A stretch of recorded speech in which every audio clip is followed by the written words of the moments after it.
So here we go, guys, with our last topic of the semester, the Cold War. We're going to break this up into a couple videos, probably two or three, we'll see.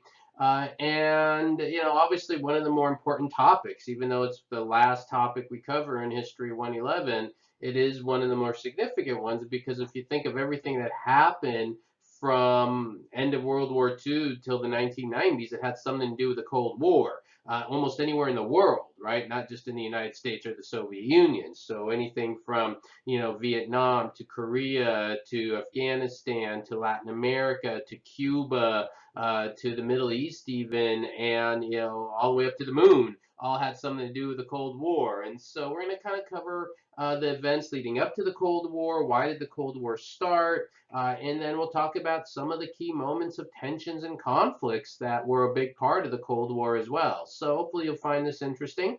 And this is the last bit of material you need before the final, everything we cover in both the combined lectures that we do on the Cold War. All right, so let's get going and start talking about how did this event happen. And actually, let's do this first. What do we mean by Cold War? Let's make sure we define it before I even talk about how it starts. Because what is a Cold War as opposed to a hot war? It means that the two prominent sides, the Soviet Union and the United States, don't physically fight each other directly during the Cold War period. There will be hot wars during the Cold War indirectly between these two powers, but they don't fight each other directly. So that's in case anybody didn't know what the term means. That's the Cold War. And I realized for students now, when I started to teach, I taught the Cold War wasn't even over yet. Now it's the Cold. Well, no, that's not true. Cold War, yeah, Cold War was over. Excuse me. So when I started to teach, the Cold War was over, but I grew up during it as a child, and so I'm very familiar with it. But with students now, they weren't even born during the Cold War, so it's kind of a whole new experience learning about it, I think. So here are the kind of key causes of the Cold War. So some of the key words. So let's talk about how the Cold War begins. Obviously, you don't have the rise of communism and Stalin, you're not going to have the Cold War. So the whole Bolshevik Revolution, if that doesn't happen, the Cold War doesn't take place. And of course, everything that's going to happen during the time period of Stalin.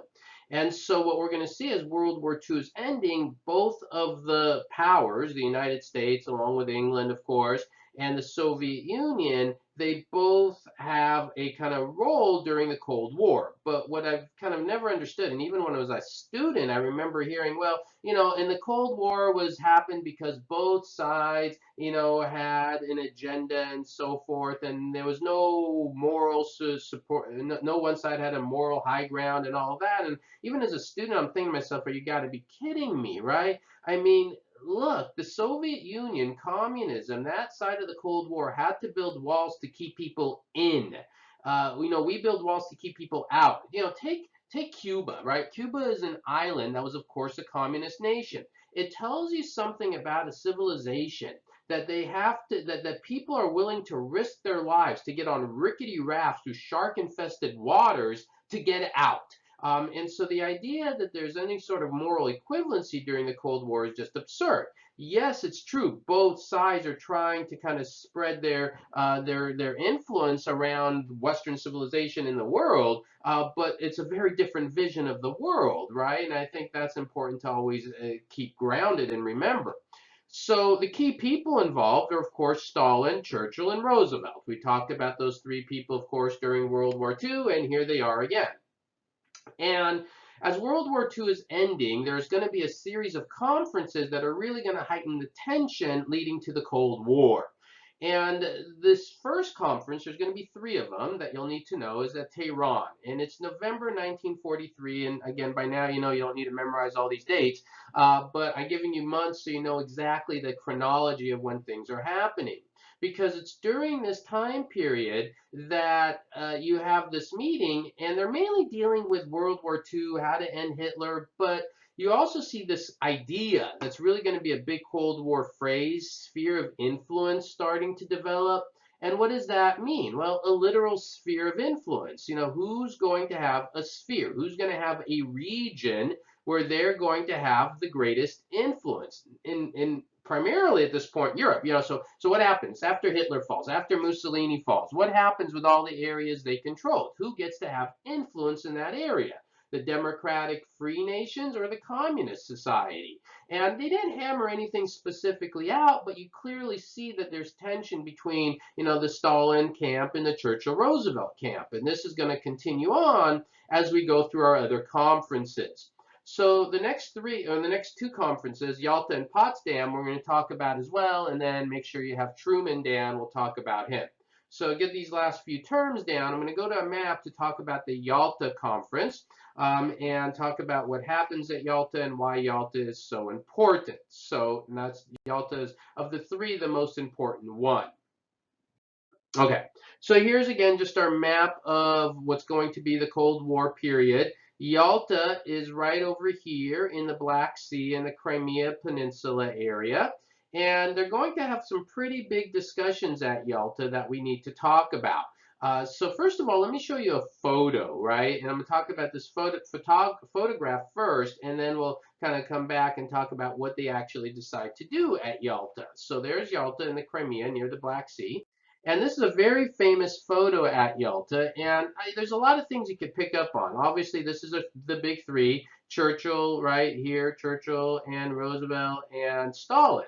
And when you look at this image, again, this conference is after D-Day, but it's also just a couple months before Roosevelt is dead. And if you look at the image, one thing you might notice is Roosevelt looks very frail. He's very weak. And that actually may have been important at the Yalta meeting because they're going to hammer out some important ideas. Other interesting things to observe, Stalin kind of looking at the side on his own. Churchill and Roosevelt more buddy-buddy, more smiling. And you look at even the men in the background, right? The men behind Stalin, very serious, and and you get Stalin in his military uniform, and Churchill and Roosevelt in their civilian uniform. It's just a very iconic image of this moment in time during World War II still, but you really see the difference in their mentality and their way of thinking and doing things during the time. So again, this is the whole thing. I think I mentioned the other lecture. Why does Stalin get kind of a pass in history? Here he is in a photograph with Churchill and Roosevelt. You're not going to see that with Hitler. Yet we know Stalin, did brutal things as well. But because he worked with the United States and England during the war, I think sometimes he gets a little bit of an easy pass in history when he shouldn't. All right, so what do they decide in Yalta? Well, let's look at our map and talk about exactly what they decided in Yalta, and then I'll explain this term, the Iron Curtain. So we'll talk about Yalta and Potsdam together here. So first of all, at Yalta, so these are specific things you need to get down for Yalta. Number one, the big one is Germany. One of the things they do is they take Germany and they divide it. So remember what happens at the end of World War I, Germany maintains itself. After World War II, Germany is divided. This is where you get East Germany and West Germany. Again, all of you grew up with one Germany. When I was a kid, there were two Germanys, and I very much remember when it was one Germany again. And so they split it. East Germany would fall under the Soviet sphere. This is again specifically in Yalta. There's like three major things you want to know about Yalta. And West Germany would fall into the democratic sphere. So that's number one. That's the first thing you want to know. Number two, another big thing that comes out of Yalta was the creation of the United Nations. And that was another big development. And I don't know how familiar you are with the United Nations, but the United Nations back then is very different than the United Nations today. I've studied a lot of what the United Nations does today, and frankly, the United Nations has a lot of corruption issues today, both financially and morally. I'll give you one good example. There's a United Nations Human Rights Commission, and over the years, countries like Sudan and Saudi Arabia have been on the United Nations Human Rights Commission. So very often when you hear, well, the United Nations said something X, Y, and Z, if you don't know, it sounds like people try to portray the United States as this ideal organization or something of international communities. Guys, it's an organization full of a lot of nations that are very brutal. And they have sometimes just as much influence as any other nation that's not. So it's just kind of important to keep in mind anytime you hear something about the UN. But initially, the United Nations was kind of more designed as a group to try to deal with some of the problems that led up to World War II. It had some very positive things. And even today, the United Nations could do good work with like feeding people and all that. It's when they get into the political realm of things that you just kind of look at them and go, what the heck are you thinking? But anyways, so that's two. So one, East and West Germany. Two is United Nations created. And then three is an interesting thing, which has to do with Poland. And one of the things that, of course, Churchill wanted, and so did Roosevelt, is as many of these Eastern European countries that were under Nazi control to be free. And Stalin says, well, let's let the people in Poland decide what they want. And of course, why is Stalin having that attitude? Well, because by 1945, as we're getting into the end of the war, Stalin has pretty much occupied Poland with his troops. And he knows that if he, quote unquote, lets the people there decide, what are they going to do? They're going to be forced under communism. And some historians who've studied this more than I have, honestly, have said that maybe because Roosevelt was weak and he was sick, he couldn't put up a strong enough fight to argue in favor of making Poland free, and Poland ended up falling under the Soviet sphere. And once Poland falls under the Soviet sphere, it's very hard for these Eastern European nations, others than East Germany, Czechoslovakia, Romania, Bulgaria, a lot of them will fall under the Soviet sphere as well. So Yalta's pretty important. It kind of, again, outlines a couple of the big, now the sphere of influence is more concrete. Now you're starting to see where the sphere of influences are going to be. So anyways, those are the big 3 points of Yalta. Make sure you know about that. All right, then we get to the last conference, and that's in July of 1945, and that's Potsdam. Potsdam's in Germany. And by then, it's Truman. Truman is president of the United States by then. That's why I wanted to have that term Truman there for you. Roosevelt has died. And really, long story short, what happens at Potsdam? Nothing. But that's important because when they walk away from Potsdam, the two sides are kind of entrenched. And this is, in some ways, the beginning. There's no official beginning of the Cold War, but Winston Churchill makes a very famous speech shortly after Potsdam. This is in 1946. I'm just going to read to you a short excerpt. And you see this phrase he uses, the Iron Curtain. And this, some people, is the kind of unofficial, I guess, beginning of the Cold War. So listen to this. This is what Churchill says. A shadow has fallen upon the scene so lately lightened by the Allied victories. Nobody knows what Soviet Russia and its Communist International Organization intends to do in the immediate future, or what are their limits, if any, to their expansive tendencies. From Stenton in the Baltic to Trieste in the Adriatic, an iron curtain has descended across the continent. Behind that line lie all the capitals of the ancient states of Central and Eastern Europe. Warsaw, Berlin, Prague, Vienna, Budapest, Belgrade, Bucharest, and Sofia. All these famous cities and populations around them lie in the Soviet sphere, and all are subject in one form or another not only to Soviet influence, but to a high and increasing measure control from Moscow. Athens alone, with its immortal glories, is to decide its future on election under British, French, and American observation. And so that famous speech is where you get this term Iron Curtain. And you can see the Iron Curtain, it's this black line you see here. And he talks about, Greece down here and Turkey and how those areas are still can go either way. And in fact, there'll be a pretty big conflict in Greece as the World War II is ending, and Greece did fall under the democratic sphere, as will Turkey as well. And I'll explain why that is as we move on to our next part of our stories here. So anyway, so that's the beginning. That's how the Cold War begins. So now that the Cold War begins, what do you do? How do you deal with it? How do you deal with the fact that the Soviets there, right? And one thing that was not realistic is another all-out war. It's not realistic for now for the United States to say, all right, well, we're not happy all these Eastern European nations under communist control. We're going to fight a war. That's not going to happen. And so the policy and the idea, the dominant idea that's going to be part of the Cold War is this concept known as containment and the domino theory. So this is essentially what most of the rest of this lectures on the Cold War are going to be about. So two very important terms, get them down, containment and domino theory. What does the word containment mean? Well, just like it sounds, containing.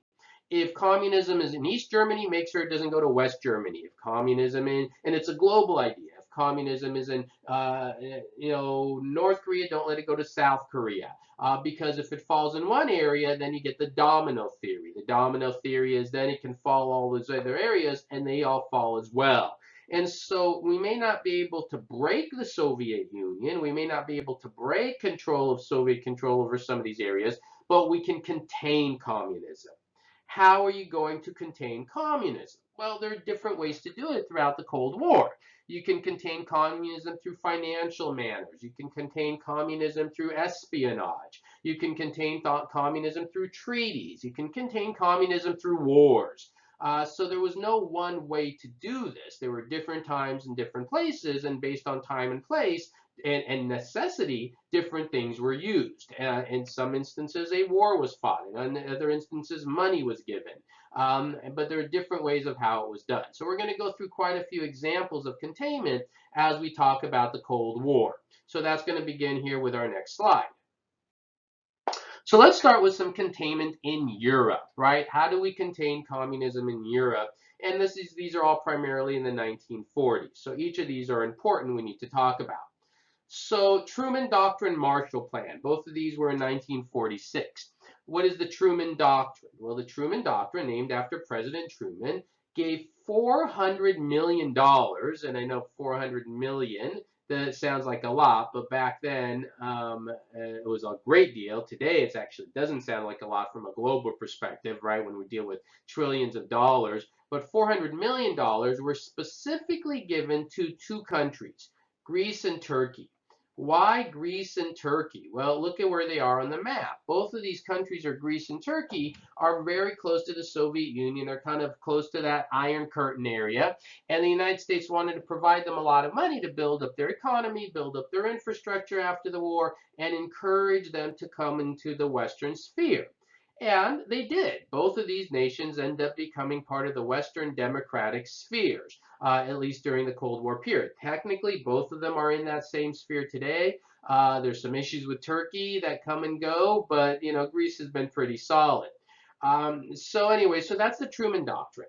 What's the Marshall Plan? Well, the Marshall Plan was named after George Marshall. He was the Secretary of State. And again, always get all these points down. Secretary of State of the U.S., and it was to give billions of dollars, not only to Greece and Turkey, but Greece and Turkey and much of Western Europe. And again, the idea is provide them with a lot of money, and then if things are stable and the economy is strong, they won't desire to go to this, radical ideology of Marxism or communism or anything like that. So these are ideas. Economists debate this. Did it work? Did it not work? We know there was a big global economic boom in Western Europe during this time period. But was it because of Marshall Plan and Truman Doctrine? Was it because of just the nature of the end of World War II? Different economists have different theories about it. But definitely you see the containment in Europe through economic means. Second example, very famous, the Berlin airlift. So one of the things that happened when Germany was divided, you have the city of Berlin inside of East Germany. It's really small, but I'm assuming a lot of you know where that is. You can see it there. That's why I circled it. And the city of Berlin was divided, East Berlin and West Berlin. And so the Soviets did not want a free West Berlin inside of East Germany. And so one of the things they tried to do is hold a blockade to keep any supplies and goods from getting from West Germany to West Berlin. Well, they tried, and then this leads to an interesting situation. Sometimes the Cold War is kind of a big game of chicken. Who's going to blink first? And so the United States, what are they going to do? Well, the Soviets set up a blockade, right? So they say, no trains, no cars, no trucks can get into West Berlin. All right, well, what do? If you're American forces, do you run through that? If you run through that blockade, well, then you're going to run through Soviet forces, and you might trigger World War III. The United States didn't want to do that. So then what the United States comes up with is what we call the Berlin airlift. And the Berlin airlift is exactly what it sounds like. You fly over the air, and you drop supplies over the air into West Berlin to provide people with West Berlin with supplies they need, food, medical, whatever it is that you might need. Well, that means flying over Soviet airspace. And so then the question is, did the Soviet Union shoot down American planes that are spying over Soviet airspace? If they do that, they trigger World War III. And so this is why I say it's kind of a big game of chicken. So the Berlin airlift actually worked. We were able to provide a lot of supplies to people in West Berlin. West Berlin remained free. Later on, of course, this is going to lead to the Berlin Wall to keeping people away from West Berlin so they can't go there. Right, so keep everybody locked in East Germany, inside of East Germany. So the Berlin airlift is an example of containment by using just this, airlift to provide supplies and food and resources that you might need so they don't starve to death and be forced under communism. So Truman Doctrine, Marshall Plan, those are two good examples. The Berlin airlift is a good example of containment. Another really good example of containment in the 1940s is NATO, and it's actually what you've been looking at on this map. So what does NATO stand for? Make sure you know this. NATO stands for North Atlantic Treaty Organization, right? North Atlantic Treaty Organization. And it's set up on this map here in terms of what you see. Everything in red on this map are NATO countries. And it's France, it's Italy, it's Portugal, it's England, it's Norway. It's also what you don't see on the map, United States, Canada, and Iceland. And the most important part of NATO and how this is an example of containment is Article 5 of the NATO Charter. What is Article 5? Very simple, you want to know it. Article 5 of the NATO Charter simply states an attack on one is an attack on all. So what it's saying to the Soviet Union is, hey, you attack any of these nations, you try to go after West Germany, well, you're not just at war with West Germany, you're at war with France and Italy and England, the United States, and even those fierce Icelandic fighters, right? And you don't want to mess with them because it's basically saying to Soviet Union, hey, we're going to defend these nations. And so this was very important because this is, again, it's containment through a treaty, North Atlantic Treaty Organization, that made it secured for these Western nations. So NATO is still actually around today. It includes a lot of these Eastern European nations today. It's kind of have a different function, obviously. The initial function of NATO was to fight against the Soviet Union. Now it's got some other functions.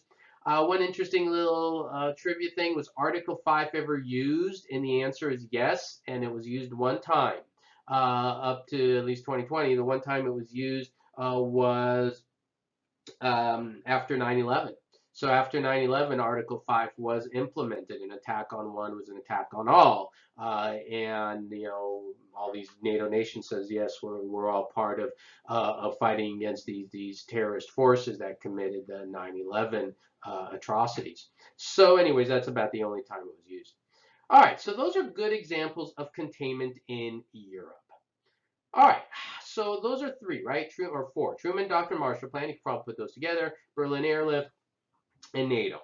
What happens in the 1950s? Well, as we move into the 1950s, there are other ways of containing communism. This is one of them. So what's the story of this? The hydrogen bomb. And so we know about the atomic bomb, of course. That was used during the end of World War II. As we move into the 1950s, we start using the hydrogen bomb. What's the difference? Well, the atomic bomb was a 10-kiloton bomb. Hydrogen bombs are hundreds of megatons. They're much bigger, much more powerful, and can literally devastate not just a little city, but an entire country. And if you have multiple of these, we're talking about global annihilation. And one of the things that's part of containment is having these. There's a term, another Cold War term, MAD, right? M-A-D, MAD, right? And what is MAD? Mutual Assured Destruction. And the idea of MAD was that if both sides have these bombs that could literally destroy humanity, neither side is going to do it. And this is one way you contain communism, is you tell the Soviet Union, hey, we got these bombs, don't try anything. And so these were bombs that were always in our arsenal and still are, of course, through after World War II to throughout the Cold War. So again, the H bomb, that's an example of containment. All right, next story. The Korean War, still in the 1950s. And the Korean War is important, sometimes the forgotten war. A lot of people are not that familiar with the Korean War, but it's really significant in terms of what was done to contain the spread of communism. So a little background here. We have a series of maps, so let's go through this. So Korea as a peninsula, right, was a free nation until before World War II, Japan conquered it. After Japan loses World War II, Korea is free. But because of the Cold War, it gets split. And you see it gets split in half in what we call the 38th parallel. Very famous parallel, 38th parallel. North Korea, South Korea. North Korea would be a free nation. North Korea is the communist nation. South Korea is the free nation. And North Korea would fall under the communist rulership of Kim Il-sung. And there's only been a few rulers of North Korea since then: Kim Il-sung, Kim Jong-il, and Kim Jong-un. You don't need to know the other two, although you should. And these three men, all father, son, grandson, right, have controlled North Korea since the end of World War II. As you read 1984, guys, 1984, it is like the people in Korea, North Korea, took 1984 and read and go, oh, this will work. Let's use this. They use 1984 not as a warning. They use 1984 as kind of as a model of what they wanted to create. And so, anyways, that's North Korea. And the United States, had influence over South Korea. Well, in 1950, Stalin basically told Kim Il-sung, invade the South. And you can see on our second map here, he does, dramatically. And everyone's caught off guard. No one was prepared for this, and communist forces are moving into South Korea. What now? Well, at that point, the United States says, well, you can't do that. And the United Nations said, you can't do that. And the Korean War began. The United Nations was involved, but most of the troops are American troops, and that's why we usually think of it as an American war. And the most important general is, of course, a man named Douglas MacArthur. I don't know if you know the story of MacArthur during the Korean War. So MacArthur was an excellent general, very, very well skilled, and you could see MacArthur launches the counteroffensive and pushes the North Korean forces back out of South Korea, almost all the way to China. He's making headway. And at this point, Douglas MacArthur is like, I could win the war and really win the war. I can win the war, hold the 38th parallel. I can really win the war and free all of North Korea. Problem is, this war was getting bloody. We were losing thousands and thousands of men. We lost almost 50,000 men in the Korean War. A lot of people don't know that. Huge number. The countless numbers of Koreans being killed, and China was getting involved. In fact, China was going to start putting troops in the Korean War as well, to the point where the United States was actually discussing dropping a nuclear bomb on China to keep them out of the war. That, of course, didn't happen, but there were serious discussions of that during this period of time.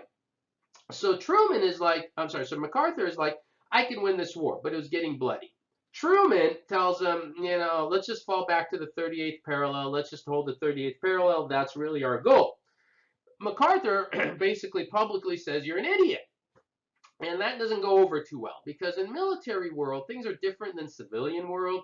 You call your boss an idiot, you're going to get fired in the civilian world. And he didn't use those terms, by the way, MacArthur. I'm just kind of, telling the story here. But MacArthur criticized Truman quite a bit, saying Truman is not letting me fight and so forth. And you can't do that in military hierarchy, right? Remember, the president is the commander-in-chief. He's the head of the military. And you can't do that. And that can get you court-martialed. So instead, Douglas MacArthur wasn't court-martialed, but he was removed from his position. And then we ended up falling back on the 38th parallel, where we still are today. A lot of people believe Douglas MacArthur was right, that he could have freed North Korea. Would have been a little bloodier, would have been taken longer, but then look at what's happened to North Korea ever since. Think of the millions and millions of people who have suffered and died and starved to death in North Korea because we didn't move all the way up further north. It's one of those what ifs. We'll never know. Would it have worked or not? But that would have been the time to do it. So today, we're still in the 38th parallel. South Korea is free. North Korea is, constantly under this communist dictatorship still. And this is a reality for many people in North Korea, that they're still living under this brutal regime. All right, so I think what we'll do is we'll kind of pause here with the Korean War, and that takes us through the 1950s. And before we hop into the 1960s, we'll kind of do that in our next video. All right, so hope you're picking up on everything and you're studying a lot for that exam, right? You want to make sure you watch all of this stuff, including the next parts, before you take your exam. All right, make sure you listen to everything, get your notes down, you know the material, and then do the test. All right, thank you guys.